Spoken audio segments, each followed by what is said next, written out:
الصلاة والسلام على أشرف الأنبياء والمرسلين وعلى آله وصحبه أجمعين. أعوذ بالله من الشيطان الرجيم. بسم الله الرحمن الرحيم. يا أيها الذين آمنوا كونوا مع الصادقين. بارك الله لنا ولكم في القرآن العظيم ونفعنا وإياكم بآيات ذكر الحكيم. প্রাণপ্রিয় সংগঠন শহীদি কাফেলা রক্ত পিচ্ছিল পথের যাত্রী, এশিয়া মহাদেশের অন্যতম ছাত্র অঙ্গনের ইসলামী আন্দোলন, প্রাণপ্রিয় সংগঠন বাংলাদেশ ইসলামী ছাত্র শিবির এর 48তম প্রতিষ্ঠাবার্ষিকী উপলক্ষে গোমনাতি চৌরঙ্গী বাজার যুব সমাজের উদ্যোগে ইসলামী সঙ্গীত ও কাওয়ালি সন্ধ্যা। আজকের এই অনুষ্ঠানের সভাপতিত্ব করছেন বিশিষ্ট সমাজসেবক হযরত মাওলানা মোহাম্মদ শফিউদ্দিন, সাবেক ইউপি সদস্য, গোমনাতি ইউনিয়ন পরিষদ। আজকের প্রধান আকর্ষণ এম জুবায়ের, সাবেক পরিচালক, ব্যতিক্রম সাহিত্য সাংস্কৃতিক জোট Kushtia, Russell Ahmed Tonmoy, Heaven Tune Nasheed Band Dhaka. বিশেষ আকর্ষণ ইসলামী সঙ্গীত পরিবেশনায় জাতীয় পুরস্কারপ্রাপ্ত শিল্পী জনাব মোহাম্মদ আল ইমরান, পরিচালক উত্তাল সাহিত্য সাংস্কৃতিক সংসদ নীলফামারী। আজকের প্রধান পৃষ্ঠপোষক জনাব মোহাম্মদ কামরুজ্জামান, অনার্স রসায়ন বিভাগ, শাহজালাল বিজ্ঞান ও প্রযুক্তি বিশ্ববিদ্যালয় সিলেট। প্রধান মেহমান হিসেবে উপস্থিত হয়েছেন এবং গুরুত্বপূর্ণ আলোচনা পেশ করেছেন বাংলাদেশ জামাত ইসলামী ডোমার উপজেলা শাখার একান্ত প্রিয় সম্মানীয় সেক্রেটারি, বিশিষ্ট আলেমী দ্বীন হযরত মাওলানা রবিউল আলম। বরেণ্য অতিথি হযরত মাওলানা নুরুল ইসলাম আমির, বাংলাদেশ জামাত ইসলামী গোমনাতি ইউনিয়ন শাখা। জনাব মোহাম্মদ শাহজাহান খন্দকার দুলু, সাবেক সভাপতি বাংলাদেশ জামাত ইসলামী বামুনিয়া ইউনিয়ন শাখা। উদ্বোধন করেছেন জনাব মোহাম্মদ মাহফুজুর রহমান। শুভেচ্ছা বক্তব্য পেশ করেছেন তাজমুল হাসান সাগর। ও ইতোমধ্যেই বাংলাদেশ ইসলামী ছাত্র শিবিরের নীলফামারী জেলা শাখার একান্ত প্রিয় সভাপতি আমাদের মাঝে উপস্থিত হয়েছেন। বিশেষ অতিথিবৃন্দ, আমন্ত্রিত অতিথিবৃন্দ, প্রবাসী অতিথিবৃন্দ, উপদেষ্টা মণ্ডলী এবং আয়োজনে গোমনাতি চৌরঙ্গী বাজার যুব সমাজ, সামনে বসা একান্ত প্রিয় দ্বীনি আন্দোলনের প্রাণপ্রিয় সাথী ও বন্ধুগণ, আসসালামু আলাইকুম রাহমাতুল্লাহি ওয়া বারাকাতুহু। আপনারা কেমন আছেন? আরো আওয়াজ বাড়াতে হবে, বলেন আলহামদুলিল্লাহ, ওয়ালাকাল হামদ, হামদান কাসীরান তাইয়্যিবান মুবারাকান ফিহি। মহিয়ান গরিয়ান সর্বশক্তিমান সাত আকাশের মালিক, বিস্তীর্ণ জমিনের মালিক, গাছপালা বৃক্ষলতা তরুলতা কীট পতঙ্গ থেকে শুরু করে সমস্ত কিছু যিনি সৃষ্টি করে নিয়ন্ত্রণ করছেন, সেই মহামনিবের দরবারে জানাচ্ছি লক্ষ কোটি শুকরিয়া। সকলে আরেকবার আদায় করছে আলহামদুলিল্লাহ। অতঃপর দরুদ ও সালাম পেশ করছি সর্বকালের সর্বযুগের সর্বশ্রেষ্ঠ নবী রাসূল, বিশ্বনন্দিত রাসূল, সামগ্রিক দুনিয়ায় দিন প্রতিষ্ঠার মাধ্যমে কল্যাণকর একটি রাষ্ট্র গঠনের যিনি ভূমিকা পালন করেছেন, শত বাধা বিপত্তি উপেক্ষা করে আরব জাহানে একটি কল্যাণকর রাষ্ট্র গঠনে সক্ষম হয়েছেন, যার ধারাবাহিকতায় গোটা পৃথিবীতে আলো ছড়িয়ে এ পর্যন্ত আমাদের মাঝে এসে পৌঁছেছে। সেই মহান নবীর প্রতি শ্রদ্ধা ও ভালোবাসা হৃদয় রিংড়ানো। আরেকবার তসলিমাত পেশ করছি, সকলে বলি সাল্লাল্লাহু আলাইহি ওয়াসাল্লাম। সেই সকল শহীদদের প্রতি মাগফিরাত কামনা করছি, যারা যুগে যুগে এই পৃথিবীতে আল্লাহর দ্বীন কায়েম করতে গিয়ে শাহাদাত বরণ করেছেন এবং বাংলাদেশ ইসলামী ছাত্র শিবির প্রায় 200-র অধিক আমাদের প্রাণপ্রিয় ছাত্র ভাইয়েরা জীবন দিয়ে বাংলাদেশের জমিনে দ্বীন প্রতিষ্ঠার আন্দোলনে ঝুঁকি নিয়ে যে কাজ করছেন, সেই সকল শহীদদেরকেও আল্লাহ তাআলা কবুল করুন। সম্প্রতি 2024-এর জুলাইয়ের অভ্যুত্থানে প্রায় 2000 ছাত্র জনতা একজন নব্য ফেরাউন সরকারের বিরুদ্ধে আন্দোলন সংগ্রাম করে তারা শহীদ হয়েছে। আল্লাহ তাআলা তাদেরকেও কবুল করে সকলকে জান্নাতুল মাকাম দান করুন, বলি আমিন।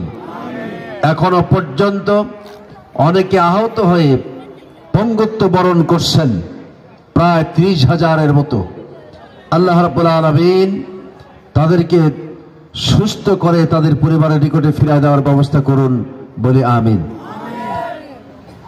সংগ্রামী উপস্থিতি, আজকে ইসলামী সঙ্গীত ও কাওয়ালি সন্ধ্যা এটি না হয়ে যদি এই যুব সমাজ অপসংস্কৃতির জন্য নৃত্য, গান বাজনা, বেহায়াপনা, মদ গাজার আসর বসত, তাহলে এই এলাকা আরো পাপাচারে ডুবে যেত, ঠিক কিনা?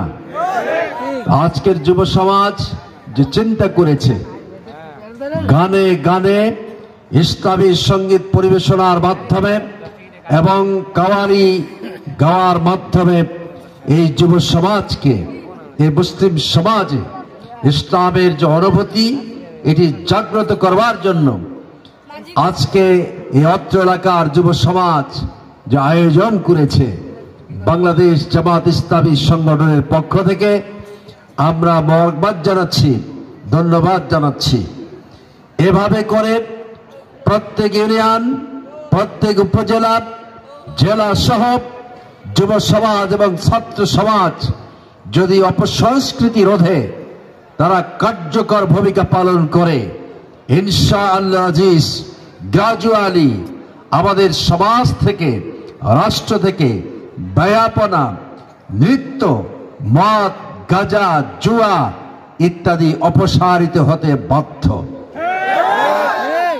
সুতরাং আজকের যে অতিথিবৃন্দ, কি চমৎকার ইসলামী সঙ্গীত আমরা পরিবেশনা শুনলাম, আলহামদুলিল্লাহ, বলি না আলহামদুলিল্লাহ। ইসলামী সঙ্গীত এবং কাওয়ালির ভিতরে ইসলামী সংস্কৃতির চর্চা করতে হবে, কারণ মরুজাহানে বিশ্বনবী সাল্লাল্লাহু আলাইহি ওয়াসাল্লাম যখন আবির্ভূত হলেন, আল্লাহ তাআলা কর্তৃক মনোনীত হলেন নবী হিসাবে, তখন তিনি দেখলেন তার সমাজ পাপ পঙ্কিলতায় ভরে গেছে। জেনা, ব্যভিচারী, অশ্লীলতা, বেহায়াপনা, খুন খারাপি, মদ, জুয়া, গাঁজা দিয়ে ভরপুর একটি সমাজ ব্যবস্থা।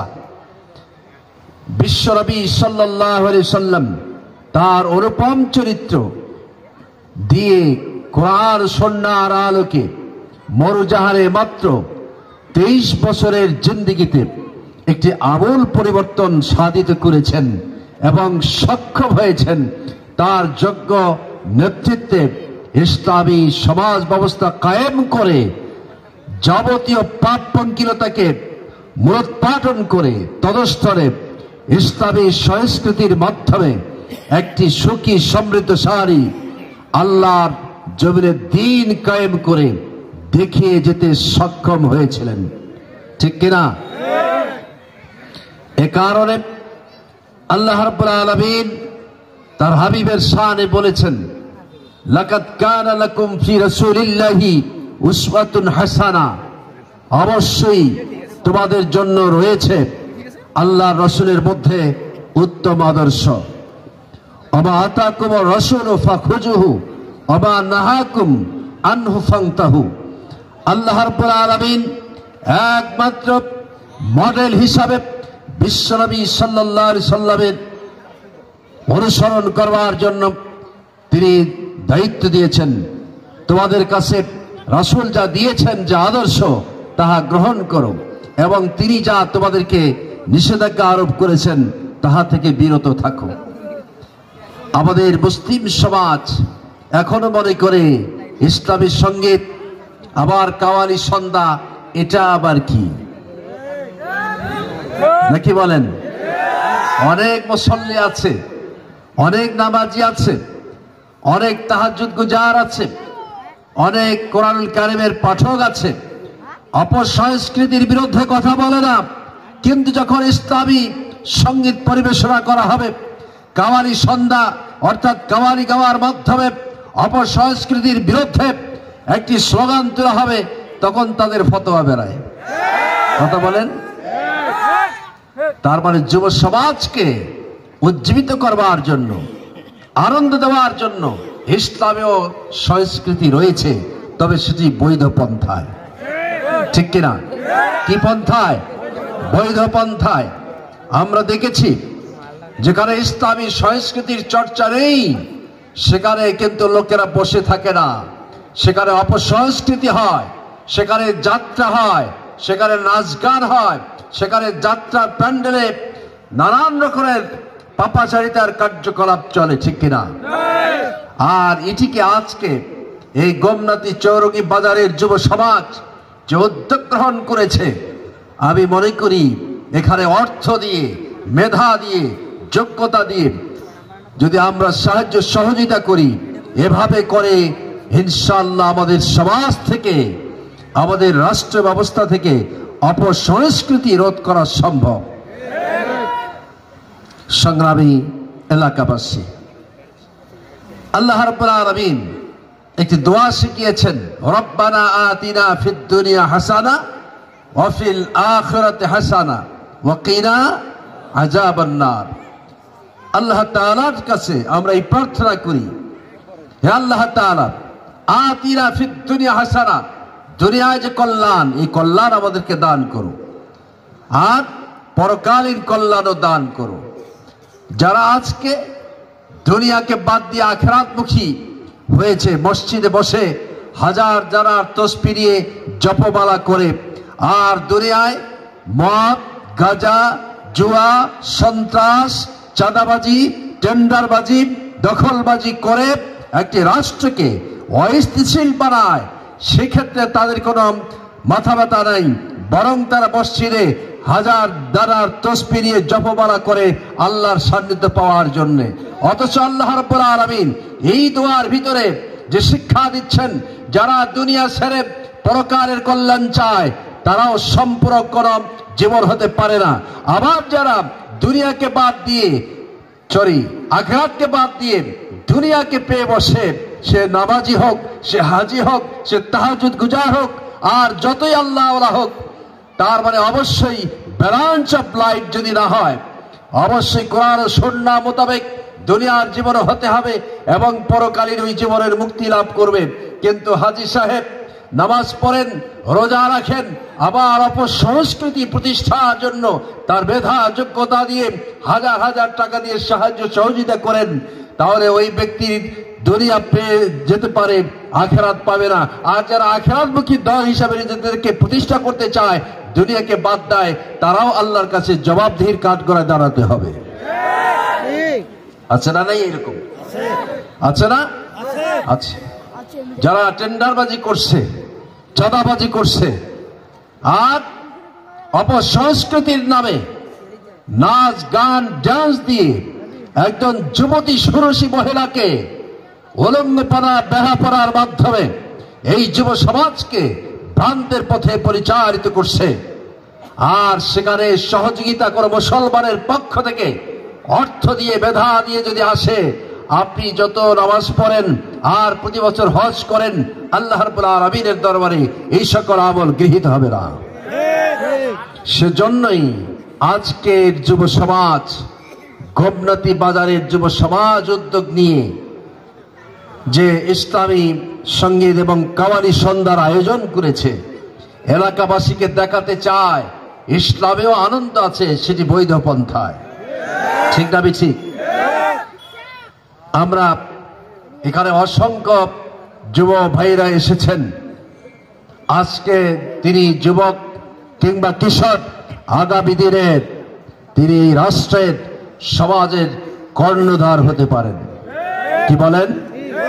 তা আজকে আমরা সবাই মিলে কোরআন ও সুন্নাহর আলোকে ইসলামী সংস্কৃতির বিকাশের ক্ষেত্রে যার যার পক্ষ থেকে যদি ভূমিকা পালন করতে পারি এবং এটাকে লালন করে আগামী দিনের সমাজ থেকে যত পাপপঙ্কিলতা রয়েছে, যত অপসংস্কৃতি রয়েছে, যত বেহাপনা রয়েছে, নৃত্য রয়েছে, গান বাজনা রয়েছে, যেগুলো গানের মাধ্যমে যুবক যুবতীদের চরিত্র হরণের কথা বলা হয়েছে, এগুলোকে রোধ করতে গেলে অবশ্যই ইসলামী সংস্কৃতির বিকাশের কোনো বিকল্প নেই।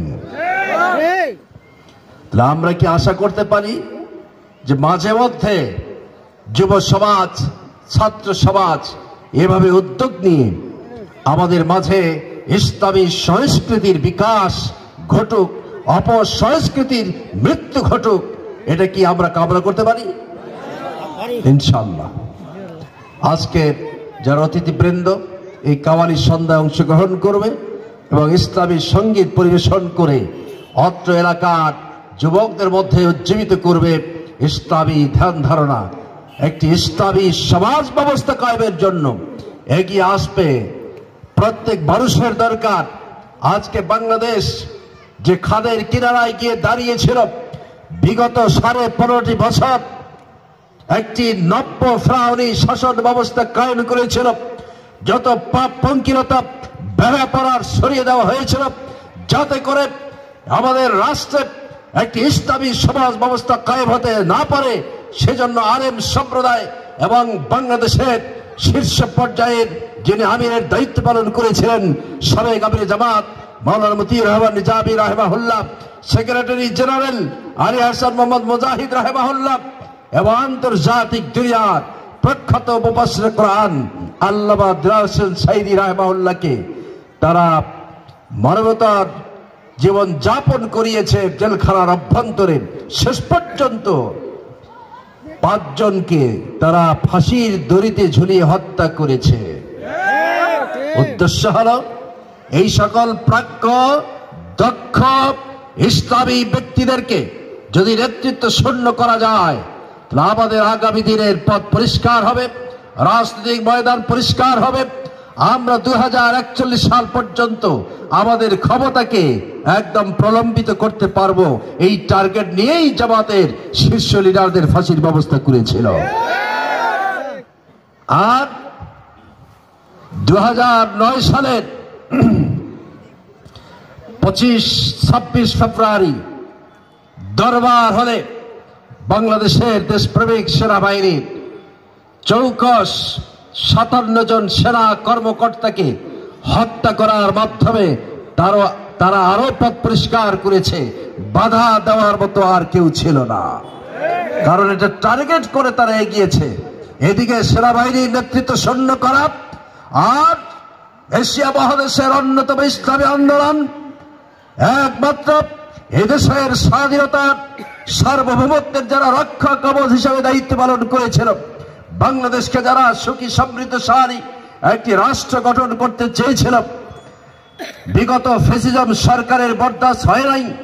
যারা এই জামাত ইসলামীর পক্ষ থেকে 2 জন সেক্রেটারি জেনারেল এবং আমির জামাত সহ 3টি মন্ত্রণালয় পরিচালনা করে 2 টাকার দুর্নীতির খতিয়ান বিগত কোন সরকার এবং আজ পর্যন্ত কেহ খুঁজে পায় নাই। আপনি আওয়ামী লীগ বলেন আর বিএনপি বলেন, এমন কেউ ছিল না যাদের বিরুদ্ধে দুর্নীতির মামলা হয় নাই।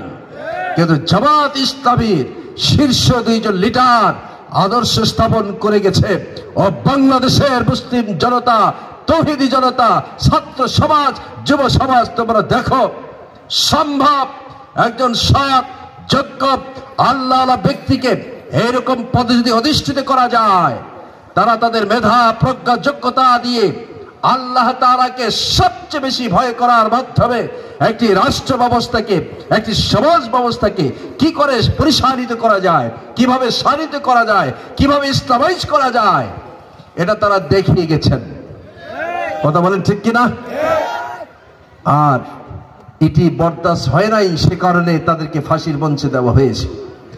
আর যাতে করে বাংলাদেশে অপসংস্কৃতি প্রতিষ্ঠিত হতে না পারে, সেজন্য expert of the world, expert of the Bangladesh গোটা দেশে ছড়িয়ে দিতে হবে ইসলামী মূল্যবোধ, ইসলামী সংস্কৃতির মাধ্যমে, বিকাশ সাধনের মাধ্যমে যুব সমাজকে পাপাচার থেকে, অন্যায় অবিচার থেকে, জুলুমবাজ থেকে তাদেরকে বের করে ইসলামের গতিধারায় তাদেরকে নিয়ে আসতে হবে।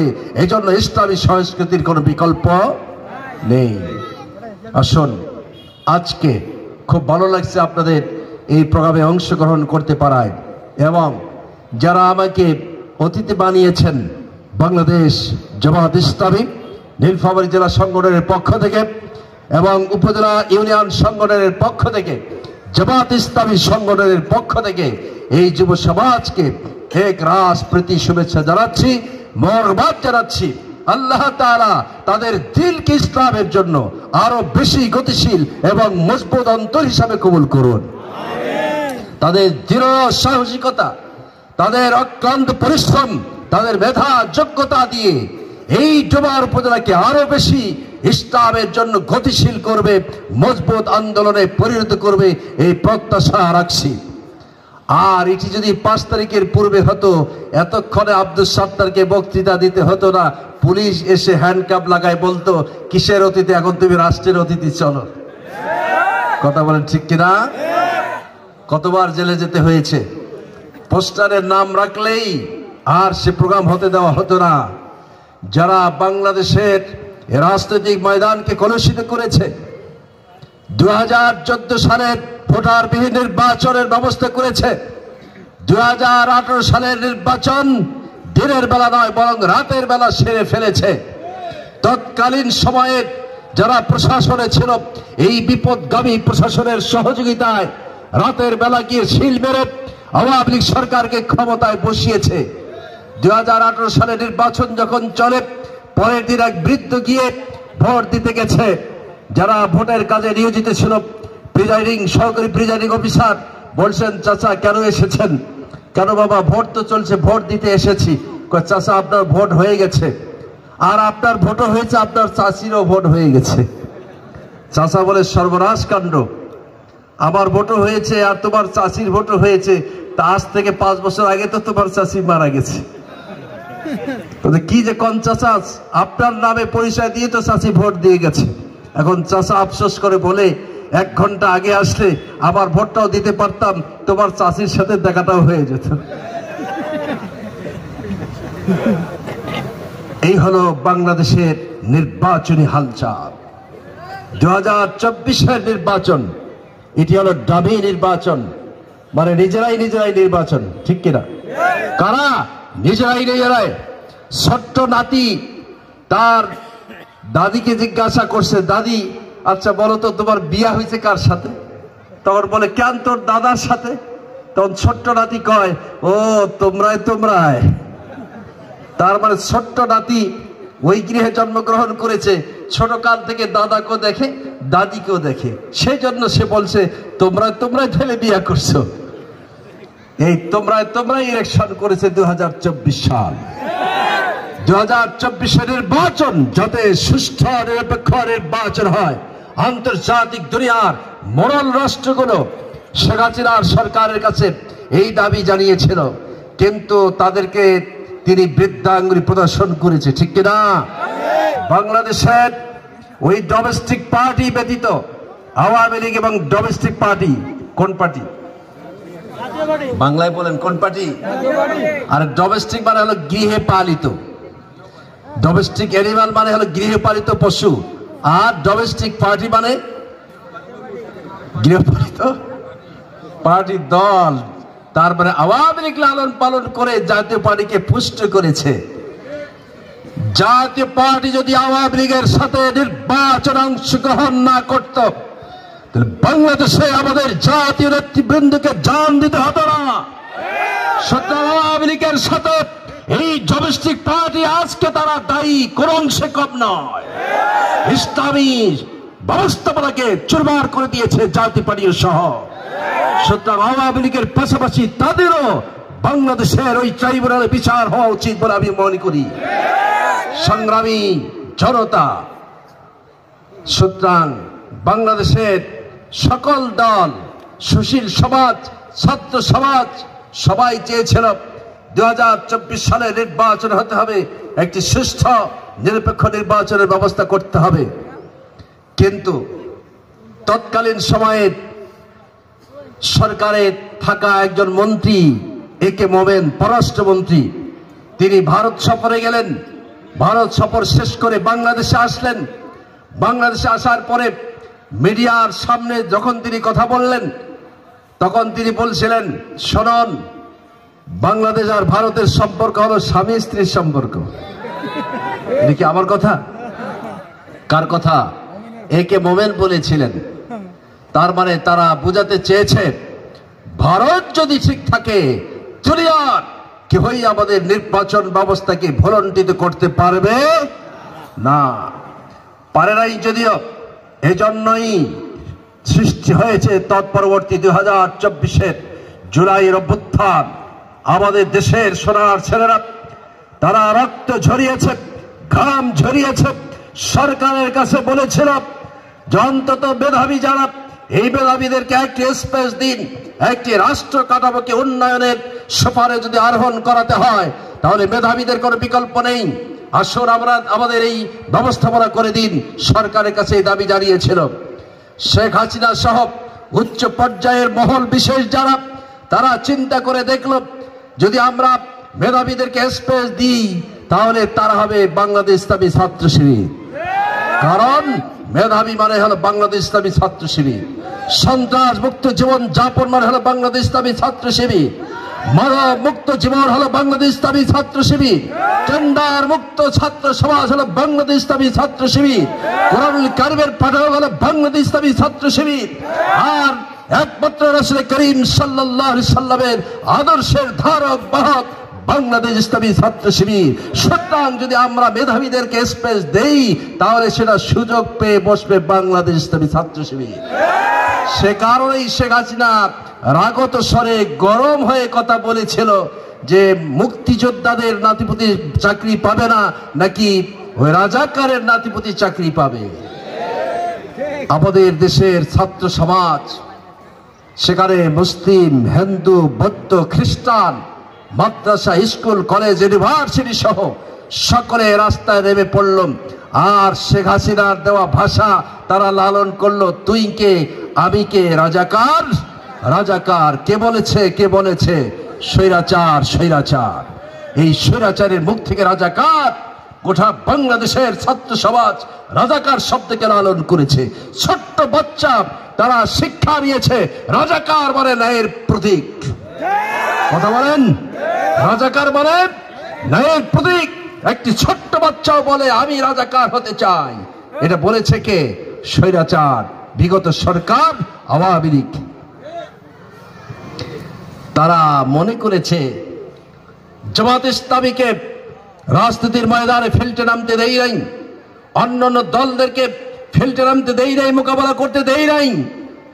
আর তোমরা দুধ খাওয়া সন্তানেরা আবার সরকারকে টপকাবে, এই জন্য কোন পাত্তা দেওয়া হয় নাই, অগ্রাহ্য করা হয়েছে তাদের প্রস্তাবকে। ঠিক না ঠিক? যখন এই রংপুরের বীর শ্রেষ্ঠ শহীদ আবু সাঈদকে এক এক করে 3টে গুলি করে হত্যা করা হয়, তখন এই বাংলাদেশের রাজনৈতিক প্রেক্ষাপট পরিবর্তিত হয়। এবং গোটা দেশের ছাত্র সমাজ রাজপথে নেমে আসে, ছাত্রের সাথে বাবা মা ভাই আত্মীয় স্বজন সবাই নেমে আসে সরকারের বিরুদ্ধে একতরফা দাবিতে, সেটি হলো শেখ হাসিনার পদত্যাগ। আর আল্লাহ তাআলা চেয়েছেন দেশ ত্যাগ, আমরা চেয়েছি কি পদত্যাগ। যে কারণে আন্দোলন করেছে আমাদের দেশের ছাত্র সমাজ, জান দিয়েছে প্রায় 2000, যাদের রক্ত রঞ্জিত হয়েছে আমাদের প্রিয় মাতৃভূমি বাংলাদেশ। আর সেই বাংলাদেশে শেখ হাসিনা নেই, আওয়ামী লীগ নেই, স্বেচ্ছাসেবক লীগ নেই, যুবলীগ নেই, মৎস্যজীবী লীগ নেই, তাঁতি লীগ নেই, ছাত্রলীগ নেই, কোন লীগ বলতে আর বাংলাদেশে নেই। এর পরিণতির দায়ভার অন্য কাউকে আপনি দিতে পারবেন না, শেখ হাসিনা আপনাকেই নিতে হবে, আপনার দলকে নিতে হবে। রাজনৈতিক ময়দানকে ধ্বংস করেছেন, অর্থনৈতিক ব্যবস্থাকে ধ্বংস করেছেন, শিক্ষা ব্যবস্থাপনাকে ধ্বংস করেছেন, বিচার ব্যবস্থাপনাকে ধ্বংস করেছেন, রাষ্ট্রীয় কাঠামোগুলোকে আপনি ধ্বংস করে তছনছ করেছেন। সুতরাং কাউকে আপনি দায়ী করতে পারবেন না, এই জন্য দায়ী আপনি, আপনার সরকার। আসুন আর যাতে করে কোন ফেসিজম, কোন দুষ্ট চক্র, কোন টেন্ডারবাজ, কোন চাঁদাবাজ, কোন দখলবাজ ক্ষমতার মস্তদে যেতে না পারে, এই জন্য আজকের এই ইসলামী সঙ্গীত এবং কাওয়ালি সন্ধ্যার সম্মানিত যারা উপস্থিতি রয়েছেন, অঙ্গীকারবদ্ধ হই, একমত পোষণ করি, আগামী দিনের বাংলাদেশ হবে কোরআনের বাংলাদেশ, আগামী দিনের বাংলাদেশ হবে বৈষম্যহীন বাংলাদেশ, আগামী দিনের বাংলাদেশ হবে অপসংস্কৃতির বাংলাদেশ, আগামী দিনের বাংলাদেশ হবে বাংলাদেশ ইসলামী ছাত্র শিবিরের বাংলাদেশ, আগামী দিনের বাংলাদেশ হবে ইনসাফপূর্ণ বাংলাদেশ। এইরকম একটি বাংলাদেশ গঠনের জন্য আমরা একাকার হয়ে কাজ করব। কি হিন্দু, কি মুসলিম, কি বৌদ্ধ, সকলে মিলে বাংলাদেশকে গড়ি, জাতীয় ঐক্য গড়ে তুলি, আগামী দিনের ইসলামী সরকার ব্যবস্থাপনা এগিয়ে যাক। আমরা এই প্রত্যাশায় কাঁধে কাঁধ মিলিয়ে আন্তরিকতার সাথে আজকের এই কাওয়ালি সন্ধ্যাকে স্বাগত জানিয়ে যারা দুটি কথা বলবার পরিবেশ তৈরি করে দিয়েছেন আয়োজক বৃন্দকে আমার পক্ষ থেকে আরেকবার মোবারকবাদ জানিয়ে আমি আমার কথা এখানে শেষ করছি। ওয়া আখিরু দাওয়ানা আনিল হামদুলিল্লাহ, আসসালামু আলাইকুম ওয়া রাহমাতুল্লাহি ওয়া বারাকাতুহু।